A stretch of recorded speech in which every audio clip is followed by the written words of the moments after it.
अस्सलाम अलैकुम दोस्तों, क्या आप जानते हैं कि औरत की जिस्मानी ख्वाहिश अचानक क्यों ख़त्म हो जाती है?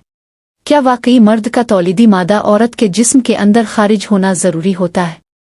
और अगर ऐसा ना हो तो क्या नुकसान हो सकता है?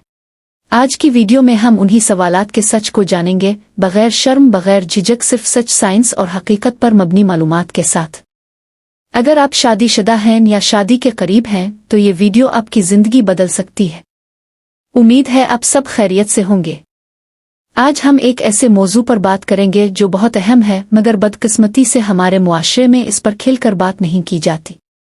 ये मौजू है इज़्दिवाजी ज़िंदगी, जिनसी ख्वाहिशात और एक दूसरे की जिस्मानी ज़रूरियात को समझने का। ख़ास तौर पर हम ये जानने की कोशिश करेंगे कि औरत की हमबिस्तरी की ख्वाहिश कब कम हो जाती है। मर्द के अंजाल के वक्त मनी अंदर खारिज करना बाज़ सूरतों में क्यों ज़रूरी समझा जाता है। उन बातों का मकसद सिर्फ मालूमात फराहम करना है ताकि मियाँ बीवी एक दूसरे को बेहतर समझ सकें और एक खुशगवार इज़्दिवाजी ज़िंदगी गुजार सकें।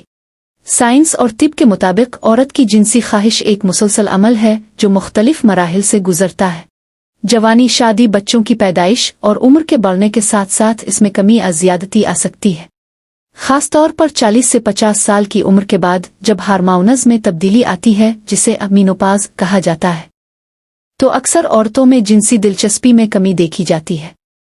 मगर ये कोई बीमारी नहीं बल्कि एक कुदरती अमल है और हर औरत में इसका असर मुख्तलिफ होता है।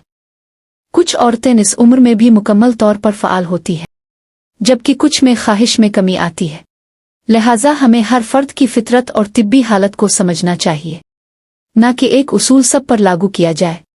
मर्द का अंजाल और मनी का अंदर खारिज होना। अगर मियाँ बीवी बच्चे की ख्वाहिश रखते हैं तो मर्द का मनी अंदर खारिज होना लाजमी है, क्योंकि इस पर मस को रहम के अंदर जाना होता है ताकि वो बैज़े तक पहुँच सके और हमल ठहर सके। ये एक हयातियाती बायोलॉजिकल अमल है।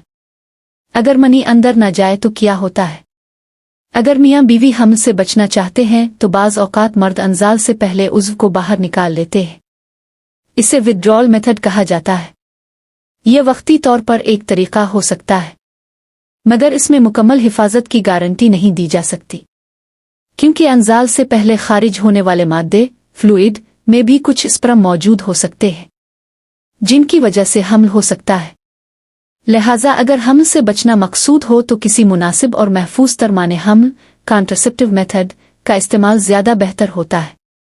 ये बात समझना ज़रूरी है कि मर्द और औरत दोनों की जिस्मानी तस्कीन इज़्दिवाजी ज़िंदगी का एक अहम हिस्सा है। अगर कोई फ़रीक जिनसी ताल्लुक़ में मुकम्मल तौर पर मुतमईन ना हो तो इससे ज़हनी दबाव, जज्बाती दूरी और बाज़ औक़ात ताल्लुकात में दरार आ सकती है।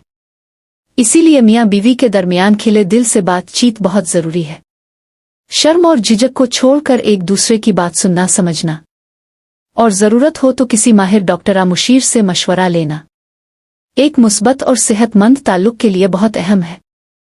आज की वीडियो का मकसद सिर्फ और सिर्फ आपको सादा, बावकार और साइंसी अंदाज में मालूमात फराहम करना था, ताकि आप अपनी इज़्दिवाजी ज़िंदगी को मज़ीद बेहतर और समझदारी से गुजार सके। ये मौज़ूआत हमारे मुआशरे में आम तौर पर ममनू समझे जाते हैं, लेकिन हकीकत यह है कि जब तक हम उन पर इल्म की रोशनी में बात नहीं करेंगे, हम गलत फहमियों, झूठे तसव्वुरात और गैर ज़रूरी खौफ का शिकार रहेंगे। अगर आप चाहते हैं कि हम जिनसी तालीम, इज़्दिवाजी ताल्लुकात और मर्द व औरत की नफ्सियात पर मज़ीद ऐसी मालूमाती वीडियोज़ बनाएं तो कमेंट में ज़रूर बताएं। वीडियो को लाइक करें, चैनल को सब्सक्राइब करें और दोस्तों से शेयर करें ताकि वो भी उन मुफीद बातों से आगाह हो सके। शुक्रिया और अल्लाह हाफ़िज़।